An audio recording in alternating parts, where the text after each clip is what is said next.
Good morning mga day, this is Basu, Denyang Vlogger, a day in my life as a content creator at age of 12. Kaya naman mapapasabi ka na lang talaga dito ng I for the go! Meron nga sa atin nagpadala for today's video ng kangkong chips. Tatlong flavor nga itong pinadala sa akin, kaya naman wag na tayo magpaligoy-ligoy pa at tikman na agad-agad natin to. Inuna ko na nga ditong buksan itong cheese at unang-una ko rin nga itong titikman. Paano ba naman gustong-gusto ko nga talaga ang cheese. Ito na nga yung nakalagay dun sa plastic na kulay blue, dala-dala ko ng foundation day nung uwian na. Isinabay na nga nila ito nung nag-deliver sila ng kangkong chips dun sa isang teacher dun sa BNHS. Buti na lang talaga hindi nga ako busy nung mga oras na dumating sila. Dati nga talaga ay gustong-gusto kong bumili nito, kaso nga lang wala nga akong pera. Unang taste ko pa nga lang ng cheese ay talaga naman sobrang sarap. Kung mahilig ka sa chichirya ang mga anak nyo ay pwedeng nyo nga silang bilhan ng ganito. Hindi talaga malalaman ng mga anak nyo na kangkong chips pala ito. Paano ba naman? Sobrang sarap nga talaga. Sobrang mura pa. Paano ba naman 150 pesos nga lang ay napakarami na nalaman at sulit na sulit naman talaga at sobrang sarap.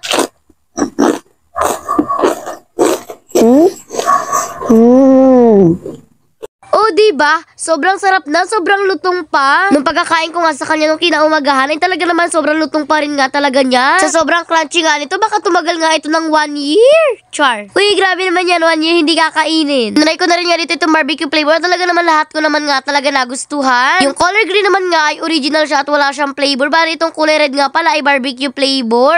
Yung color green nga perfect na perfect sa mga bata or kaya naman nga doon sa mga taong ayaw ng merong flavor. Diyos ko mga day, kahit walang flavor ay talaga naman napakasarap. Kung gusto nyo nga rin makatikim na napakasarap na kangkong chips, ay sinasabi ko nga sa inyo, umorder na nga agad-agad kayo. Gusto nyo nga mag-order talaga naman, ay message nyo na nga lang si Sir Governor Ralph John Rafael. Or kaya naman nga po pala ay si Sir John Michael Gabriles. Kung meron pa nga kayo pa mga katanungan na i-PM nyo na nga lang po sila. Kinaumagahan naman nga mga day, meron nga parid ang lahat ng grade level. Kaya naman ayan nga, naka-color green nga for today's video ang mga grade 7. Umikot nga lang kami at pagkatapos ay dumiretso na rin nga agad-agad kami sa ane. For the sigawan nga dito lahat ng grade level at dahil grade 7 na nga ang tinawag, ayan nga nakisigaw nga ako dyan. Sobrang raming tao nga dito pero buti na nga lang ay nakapag-video pa nga ako kahit na sobrang liit ko. Char. Ito na nga po pala mga kaganapan ng day 2 ng aming foundation day. May nagbanda nga dito kaso nga lang dito kami sa gilid kaya naman hindi na nga na-videohan yung mukha ni Ate Bea. Pagkatapos naman nga namin manood ng banda, ayan nga tumiretso naman nga ako dito sa photo booth. May pinuntahan kasi yung nagbabantay dito kaya naman ayan nga nagbantay na muna nga ako dito. Sabi ko naman nga habang ako ay nagbabantay dito ay mag-retouch na muna nga ako kahit papano para naman maging maganda nga tayo for today.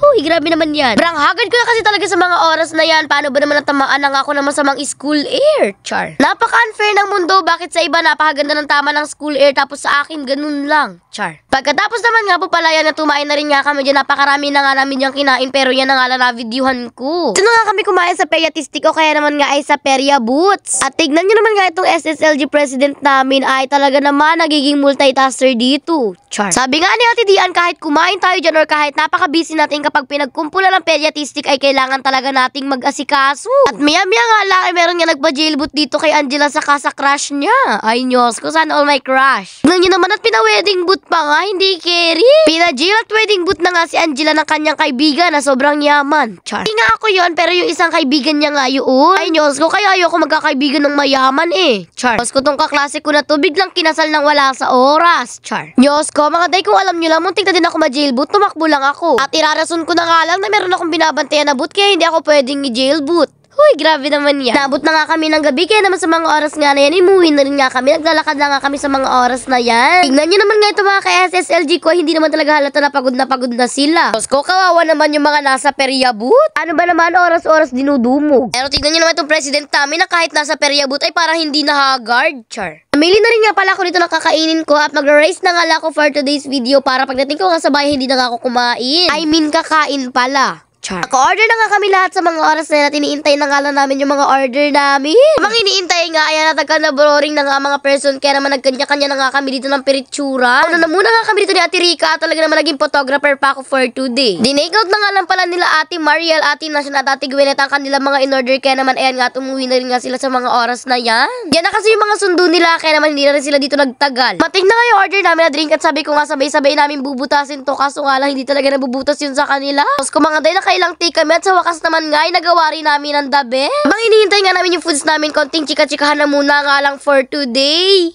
Dahil magkakahiwalay nga kami ng room at magkakaibang boots rin naman ang binabantayan namin. Ayan nga, nagchichikahan sila dyan kung ano nangyari sa mga kanya-kanya nila binabantayan na boots. Dumating na rin nga dito yung order ko na top silog. Kaso nga lang, bago na muna ang araw ang lahat, magpipicture-picture taking na muna ang araw sa aming mga kanya-kanyang pagkain. O, diba? My day is life daw kasi kaya magtiis daw kami. Char. Pagkatapos naman nga ay kumain na rin nga kami sa mga oras na yan. Kapag mga ka-SSLG ko nga talaga ang kasama ko ay lagi nga talaga akong sure na magiging safe ako. Worth it naman yung pagod namin kaya napapatay kay Lord ka na lang talaga. Sana ay may maraming blessings pan dumating sa amin. Habang kumakain nga ay nagchichikahan nga kami sa mga oras na yan. Katapos nga namin lahat dyan kumain ay umuwi na rin nga kami. Bali hindi ko na nga pala na video ang paano ba naman yung cellphone ko nga ay 8% na lang. Kapag ang cellphone ko nga ay umaabot na ng 10% pababa ay news ko di na makaka-video. Paano ba naman sobrang lag na nga talaga. Hanggang dito na muna nga na tayo for today's video. Kaya man wag na nyo kakalimutan na mag-like, follow, comment, share, subscribe sa page namin. Yun na salamat, bye-bye and God bless. Muwa!